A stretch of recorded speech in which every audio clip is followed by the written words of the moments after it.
গোপন ক্যামেরার ফুটেজ দেখিয়ে রুডির পর্দা ফাঁস করে তাকে পুলিশের হাতে তুলে দিল দীপা। বিস্তারিত জানতে ভিডিওটি সম্পূর্ণ দেখুন। দীপাকে সেনগুপ্ত বাড়ি থেকে অপমান করে তাড়িয়ে দেওয়া হলে দীপা পুরোপুরি ভেঙে পড়ে। তখন অবিনাশের সান্ত্বনা পেয়ে সঙ্গে সঙ্গে দীপা একজনকে ফোন করে আর বলে ওঠে, আমি রেডি আছি, আপনারা চলে আসুন। এরপর দেখা যায় মহিলা পুলিশ অফিসার তার ফোর্স নিয়ে সেনগুপ্ত বাড়ির দরজায় চলে আসে আর দীপাকে দেখা মাত্রই বলে ওঠে, ম্যাডাম আমরা এসে গেছি, এবার আমাদের মিশনটা স্টার্ট করতে হবে। তখন দীপা ও মহিলা পুলিশ অফিসার একসঙ্গে সেনগুপ্ত বাড়িতে ঢুকে। রুডি ও কুন্তলা পুলিশ দেখে ঘাবড়ে যায়। রুডি তার মায়ের কাছে গিয়ে কানে কানে বলতে থাকে, মাম এখানে দীপার সঙ্গে পুলিশ কেন, এখন কি হবে? এই কথাগুলো ভেবে খুব ভয় পেতে থাকে। এদিকে সূর্যের বাবা দীপাকে দেখে রেগে তার কাছে গিয়ে বলে ওঠে, দীপা এসব কি করছো তুমি? পুলিশ নিয়ে এসেছো নিজের অধিকার বুঝে নেওয়ার জন্য?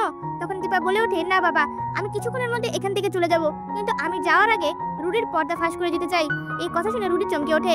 এদিকে সোনা তার মায়ের সাথে আবারও খারাপ ব্যবহার শুরু করতে লাগলে তখনই দীপা তাকে থামিয়ে দেয়। এরপর দেখা যায় মহিলা পুলিশ অফিসার সকলের সামনেই বলে ওঠে, আপনাদের কিছু দেখানোর আছে, তারপর আপনারাই ডিসাইড করবেন দীপা ম্যাডাম এখানে থাকবে কি থাকবে না, এখানে আমাদের কোনো হস্তক্ষেপ নেই। এই কথা শুনে সবাই অবাক হয়ে যায়।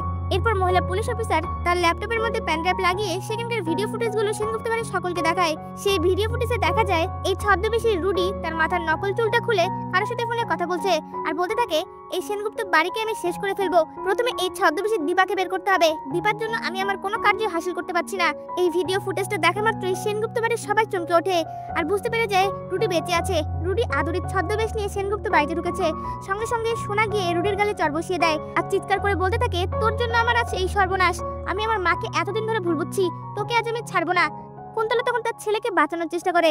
এদিকে রূপা ও কৃষ্ণ এসে সোনাকে সেখান থেকে সরিয়ে নিয়ে যেতে লাগলে রুডি সেই সুযোগটাকে কাজে লাগিয়ে পালানোর চেষ্টা করে।